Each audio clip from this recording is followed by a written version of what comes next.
This is the No More Wasted Days podcast, and we're your hosts, Sarah Kaufman Bradstreet and Heather PG.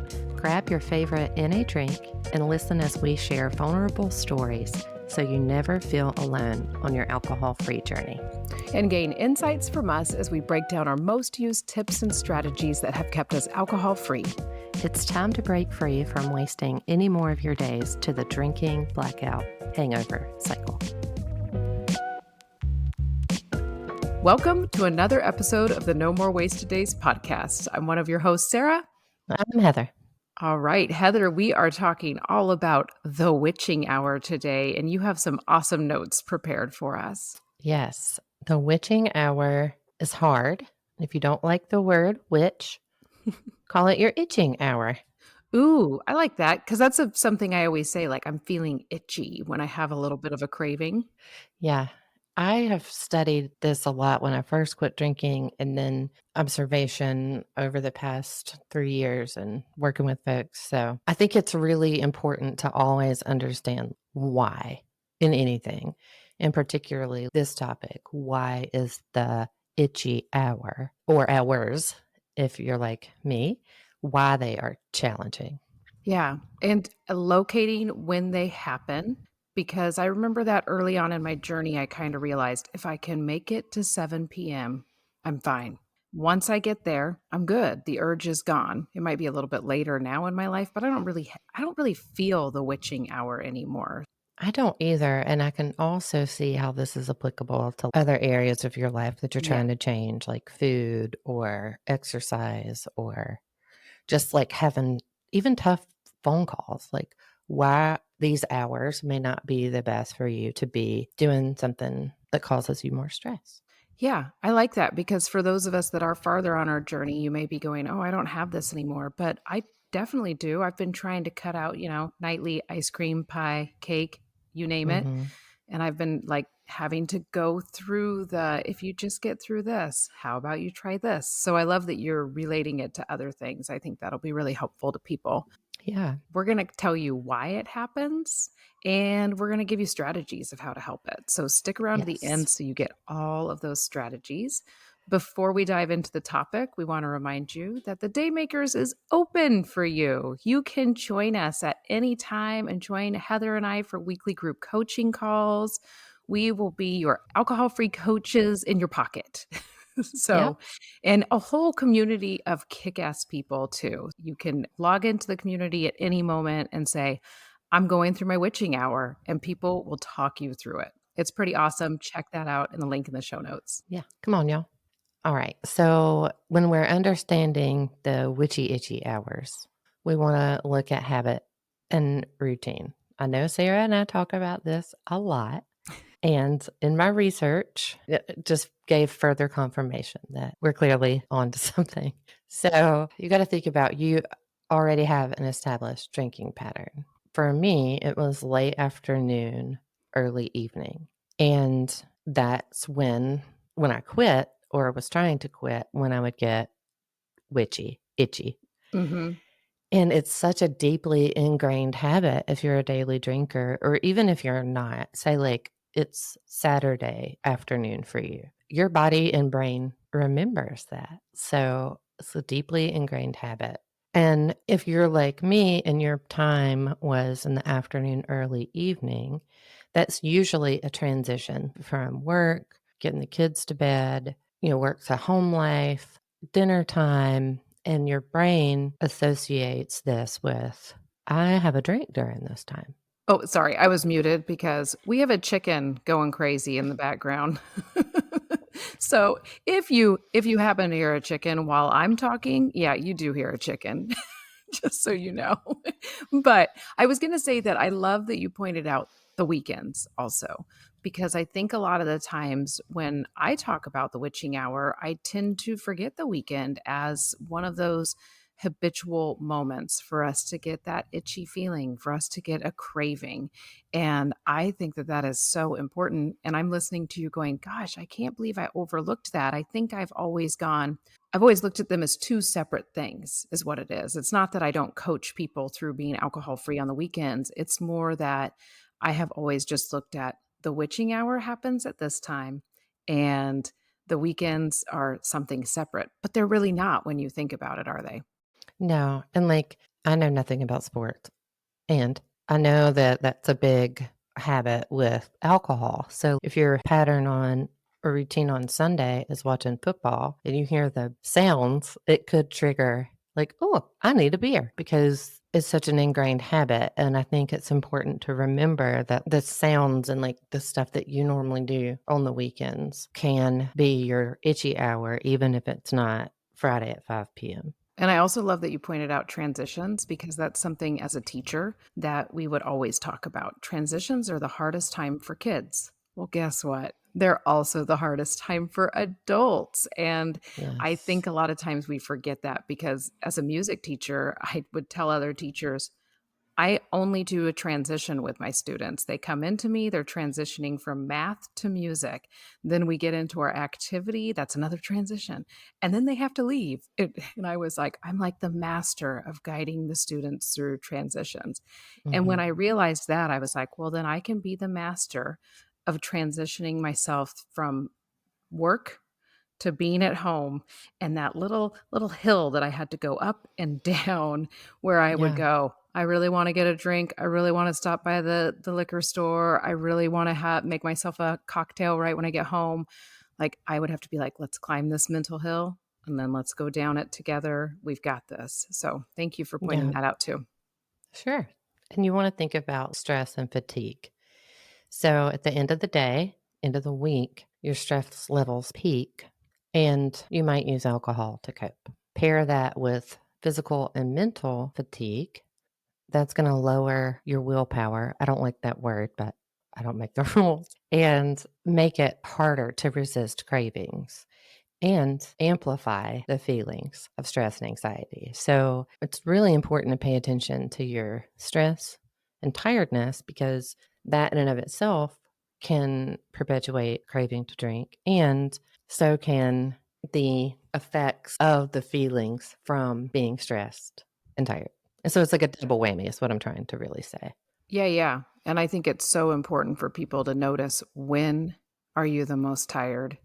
That can be a moment where you really need to be ready to work through the halt and work through any things you do to help you get through that witching hour. So I know for me, that was a huge one. It was exhaustion. And when I was exhausted after work, I wanted a drink. And I'm always like, why? It just made me more tired.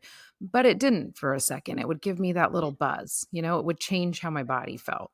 Yeah, it was a whole bunch of dopamine to get you a little more elevated and then a big old crash. Yep, exactly. And then you want to think about your social and environmental triggers. So, evenings is what's most commonly associated. And we know that there are events that take place in the morning where there are alcohol, like mimosas, Bloody Marys, baby showers, you name it. So, think about that and your environmental cues and being in places associated with drinking. I would not recommend going to your old watering hole or your favorite brewery, right? So just be mindful of that. I personally had to change where I sat in my living room. I love that you say that because I think that that can be helpful to anybody when they're trying to make any sort of change. Like, okay, why don't you just change the location in your house? It's a simple, simple change, but it can have huge impact. Yeah. And some of the folks I work with one on one will say that they stopped pouring their partner a drink. And I'm like, way to go. That's a habit. You get in the habit of pouring the drink for your partner and then you're trying to quit. And so really get specific about your environment. And I lived in a very small home and I worked from home. So it's possible to make those environmental changes, tweaks. And one thing, I have no science to back up what I'm getting ready to say, but when I was trying to quit and I was engulfed in fighting a craving, I would walk through doorways. Here's my thought on that. You know, how you walk into the kitchen and you're like, why am I in here? Yeah, all the time. I think your brain, it just shifts. You're moving a muscle and you're in a different location. Yeah, Maybe don't walk in the kitchen. Maybe that's where the wine is, but walk into your bedroom, walk out. I don't know who suggested that to me, but thank you, whomever you are, because it worked. I like that.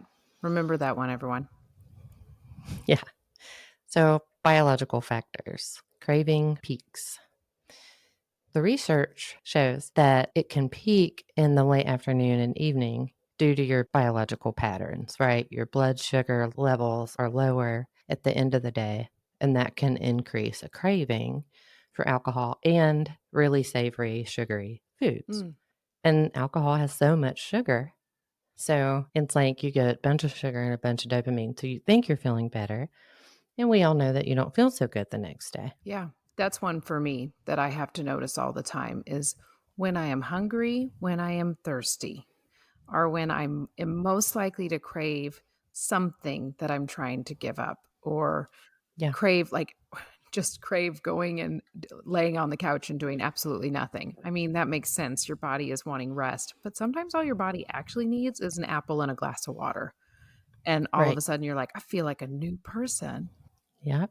And so the emotional factors. This is hands down for me the most difficult. I told someone the other day that I would rather someone step on my toe with a sharp, pointy high heel than feel sadness. Mm. Wow. Now, how avoidant and bonkers does that sound coming out of my life or mouth or life? But that was how I was feeling that day. It felt real to me and it was valid. So Yeah. I say that to say like emotional buildup, right? So a bunch of stuff builds up and then it resurfaces in the evening or on the weekend when we're subconsciously processing our week. Mhm. And then we're triggered to drink. Yeah. And I think like me saying I would rather someone step on my toe with a pointy high heel is emotional buildup from so many things. Yeah. And then when you're lonely and bored, right? We talk about halt with an extra T, hungry, angry, or any emotion, lonely, thirsty, or tired. So this is a good opportunity to use that. And Mhm. I personally don't know boredom well. And I hear from other people that it is a big struggle. Yeah, I'm the same with boredom. It's not a huge issue for me because I'm a busybody. That's my issue, slowing down, right? Same. Right. Hmm. I was gonna say with your emotional buildup, I was telling my husband the other day, I said, I suppress so much yelling at everyone all day long, and I try to keep it at an even keel because my dad was a person who could explode, and I did not like it. I Hmm. know what it's like to be around a parent like that, right? So, with my husband, with my kids, I'm constantly doing this suppress, and I told him, I said, I got to figure out where I can get all this stuff to go that I'm holding in for you guys because I don't want to go through the day yelling at you, but it is biological that that's who I am, that I have this like, "Oh, you're stressing me out so bad." And I Hmm. found on Facebook, I keep seeing this thing that's like or on TikTok somewhere. Women go to this camp and they just scream and they Hmm. beat the shit out of the ground. And I was like, I might need to go to that. Well, let's go. And when you were I, talking about emotional buildup, I was like, I just figured out our trip together, Heather. yeah, let's go. Like podcast retreat for real. Yeah. Because like you want to scream, and I said out loud on the podcast world that I wanted somebody to step on my toe with a pointy high heel. Yeah, like, we gotta get this out of us, and and Yes. and the thing is too, like, I don't wanna be the person who wants to yell all the time, and that's my, like I'm in constant, like, I'm keeping it calm. I'd always tell my husband, I Hmm. say, "When I say to you, 'I'm easy breezy,' I'm not. I just say that out loud, it's a Right. mantra." Right. It's like when people say they're fine. No, Yeah, you're not. "I'm easy breezy, let's do whatever." Now I know the code word. Alright, I'll let you continue. All right. So this is a perfect segue to association with relaxation. So many folks, myself included, my drinking self, associate alcohol with relaxation Yeah. and reward. This is particular after work or in the evening or yard work or anything. Mhm. And on the weekends, folks who are gray area kind of binge drinkers, like, oh, I made it through this stressful work week. I'm going to have, 7 vodka drinks. Yeah. So, That was me. what is real important is to try to come up with new ways to relax. So, we're going to get to the strategies, Yeah, and I already gave you one that you can go to that camp. right? So, before I get to the strategies, I want to invite y'all again to check out the link for the day makers and to work with me one on one. I work with folks no matter where they are on their journey and specialize a lot in boundaries, relationships, self discovery. Can meet you pretty much where you are. So, check out the link. Yes, check it out. Join Heather for some one-on-one coaching. You never know how that's gonna benefit your life. And I can tell you this, you'll only end up better on the other side. I think so. And we have it priced so it's affordable and accessible to folks. So, Yeah. check it out. All right, we ready to go into strategies? Yes. All right. So we're going to give some strategies about how to manage the itchy witchy hour now that we know why. So we want a structured routine. It does not have to be something so rigid that you dislike it. If you do dislike it, you will not be successful. So basically, it's just having a distraction from the cravings that is healthy ish. And I say ish because if it's Dove chocolate, if it's Sour Patch Kids, like it was for me, if it's cake in your first 30 days, Yeah. just do it. Yeah. And I always think too, you're learning the tools to ditch something, right? You're learning the tools to ditch alcohol. So if you're having to rely momentarily on sugar, now you're going to have the tools to ditch that later on. Like that's kind of Yeah. the ongoing thing in my head. Yeah. It's like a debt worth paying off. Mhm. Yes, mine was Sour Patch Kids. If you go back to the beginning and you hear my journey with quitting Sour Patch Kids, it's funny, ridiculous, and real. And I had the tools to ditch them. Yeah, And I've been Sour Patch Kid free for months. exactly. And you want to, change your environment. Avoid pouring drinks for others. Avoid where you would usually go drink. Again, not saying that you need to isolate, and it's an opportunity to go get your nails done or take a different route home. Yeah. Reach out to some friends you haven't talked to in a while and just say, hey, what's up? Or scroll TikTok, Instagram, Yeah. sober talk. Set a timer on it and be like, I'm going to scroll for 10 minutes to have a little change. With the planned schedule that you were talking about, I think it's important to pick one that sounds fun. Pick a time of day that sounds fun. Get a structured routine on that one. Figure out how you got that structured routine and then replicate it throughout the day, right? Yeah. But it's also important to really look at that time frame. For me, it was 3 p.m. to 7 p.m. So I had to really go, what do I do during that time? Because that's a big chunk of your day, right? Hmm. And I was like, okay, I used to get home from work and start drinking and doing whatever chores, kind of just, what does the one lady say? Dawdle. She's a dawdler. I would just dawdle around the house doing mindless things and then finally cook dinner. So I had to really figure out that little chunk of time before cooking dinner. That was the hard part for me of being like, all right, I'm going to get home. I'm going to grab the dog. I'm going to listen to a podcast. I'm going to go on a walk. That was my quick change. And even this is an area I'm always working on in routine. So I just wanted to throw that out there before we went to the Yeah, next one. sure. Definitely. And the next one is mindful eating and hydration, which may seem painfully obvious. And this one and the next is the two hardest for me in present time. So, proper nutrition and hydration, right? We talked about halts earlier. Make sure you use that. And for nutrition, you can do protein shakes. I made a smoothie today. Mm. Did not take long at all. Yeah. Really tasty. And you can explore Pinterest or the internet to find easy ish ways. And that could be something that you do during your witching hour to prepare for the next day. Yeah. And one quick tip when you're grocery shopping, shop the perimeter of the store. I've said it before, but the aisles are where all the quick snacks are, and you guys, those are fine to have on hand, right?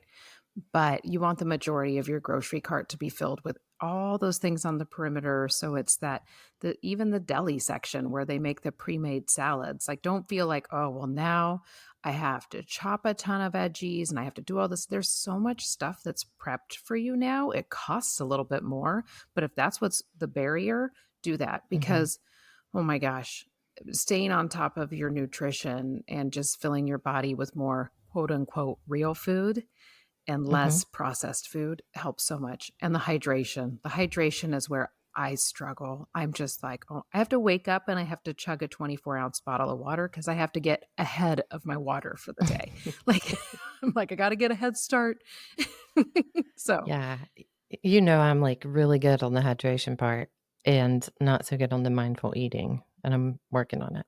And looking at it as fuel is helpful too. yes, Depending on your relationship with food, that could be helpful. I have an affirmation right now about eating healthy and that it comes easily to me. Ooh, Yeah. I'm gonna use that. I know. I was like, I got to figure one out because I'm struggling. And I have been feeling like, I'm like, oh, I'm feeling like I'm getting ahead of this. Like I'm actually tackling into like the mindset piece of it, which is the hardest, as we know. Yes. Yes. So the one that's hardest for me is the physical movement and activity. So, exercise can reduce cravings. It does improve your mood. I am in active participation of this week, and it does work. Hmm. And it gives you a natural high. And it doesn't have to be CrossFit. No. You can do yoga on YouTube. You can dance 90s hip hop dance on YouTube. You can do simple activities like dancing, jumping jacks. I've been going to the treadmill every day with my fun playlist, and it does work. Yeah. So, It really does, and I will say that lately with our summer house build, we've been trying to start earlier to beat the sun, and that means that my early workout time has been dipped into, and I'm starting to be like, "Okay, where am I fitting this in?" And I keep telling myself, like, "Do what you tell everybody. It doesn't have to be anything crazy." So I've been like, "You gotta start stretching when it's time to watch TV and go take the dog on an extra walk, even if it's just down to our gate and back, which isn't a long walk, but it's long enough to activate the parts of your brain that make you feel like you're making that shift." yeah, definitely. Like yesterday, I cleaned the house while listening to our latest episode of the podcast, and that's moving your body. Yeah. So, I was listening to our episode of the podcast while I was walking and cooking dinner, and I was like, this is goofy. I'm just listening to myself. I always like to listen to them just to see what I can improve on, but that's just me. No, I was kind of doing the same too, going, I need to watch this. I need to do this. And sometimes I need to hear the words that are coming out of my own mouth. Yes, you actually I was listening to the part about anxiety and I was like, "Oh, change the temperature." I was gonna tell you this. I did that the other day. I was just so much anxiety and I went and ran cold water over my wrists, put a little bit under my eyes, did where I felt like I could, and it really worked. So, just so you know, we take our own advice sometimes. Yeah, we have to. Yeah, we do. So we need to connect with support, right? Yes. During our witching hour, or I think anytime that you're going through a big change or transition, connection is the key. I can say that from lived experience on not just drinking, many other areas of my life. You can join the Daymakers, work with me one on one. You can reach out to friends, family, other support groups. You can share pictures of your grocery cart, for example, Yeah. and what you actually brought out. That has been done in the Daymakers thread on Telegram. That has worked for me and my folks. And in the thread, you can text, like, I'm going to this scary social event. Scary meaning I may drink, and then you'll receive lots of support. Yeah. Or you can text a friend that gets it and have somebody to call too. It's so important to have that support network. And I know we talk a lot about the day makers, but there are so many options out there. And it really is sometimes as simple as texting a friend that maybe doesn't even know a lot about you being on your alcohol free journey, just to change where you are in your headspace. Cause I think a lot of times we just feel lonely on our alcohol free journey. And Yeah. sometimes just knowing, oh, I've got friends. Okay. I need to Yeah. remember this. That's so important. Yeah, and there are other online support groups, Facebook groups. Just try to stay connected. And lastly, mindfulness and relaxation techniques. Sarah talks a lot about meditation. I have only meditated like 3 times the month of July, I'm telling on myself. And you can do other mindfulness, like what can you see? Activate the senses. You can do some breathing exercises. You can do a short guided meditation or just even relaxation. Yeah. It's like on Spotify, Apple, YouTube. And then my favorite, the one that has a lot of cuss words, the FU meditation. I think I just laughed the whole way through that one, which is maybe a good thing for That's my afternoon one. that is like you took yes. Let's do it together because I think that's what it's going to take for mid afternoon Yeah. for me to get back in that Yeah, reset. because I would really like to start doing something when we're done working on the house build, do like a 5 to 10-minute meditation so I can transition back into mom mode and back into my personal, just being me mode. And a lot of Yeah, times the build is just frustrating and leaves me in such a bad mood. It ruined my whole night. And I'm just right. like, "Oh my gosh." And if you're like listening and you're like, I don't want to meditate or do those weird guided relaxation, you can look up your favorite comedian like on TikTok or Instagram or YouTube. Mine at this moment is Bob the Drag Queen. Ooh, And I love Suspiciously Large Woman. So, like, you can use that as a form of relaxation too during the itchy witchy hour, or if you need to change the trajectory of your thoughts. Like, it doesn't have to be like a Zen cross leg moment. no. It can be laughter, it can be a funny podcast. Just try to be mindful of where you are presently. Yeah, I was gonna mention the funny podcast because that is the time when I usually am like, "No, I'm not listening to a business podcast or a self-help podcast right now." That's when I'm listening to Smartless, Handsome, or Conan O'Brien Needs Friends. And then I have a few podcasts, I love this term, that are keep me company podcasts. And, Chalene Hmm. Johnson said this.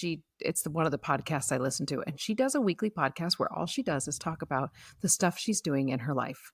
Like, it is not normally, she talks about guiding women through perimenopause and menopause, but on Wednesdays, she does this. On Wednesdays, we walk, and it's like you're walking with a friend, and she's just telling you, like, "I've been doing this and da da da da da," and she calls it her it's keep me company material. And it is truly what I listen to when I'm cleaning, when I'm taking the dog on a walk, when I just want a friend in my ear, even though I know it is not my friend, but it feels like that. It And I is. have a few podcasts like that. So it's just the Shalene Johnson podcast.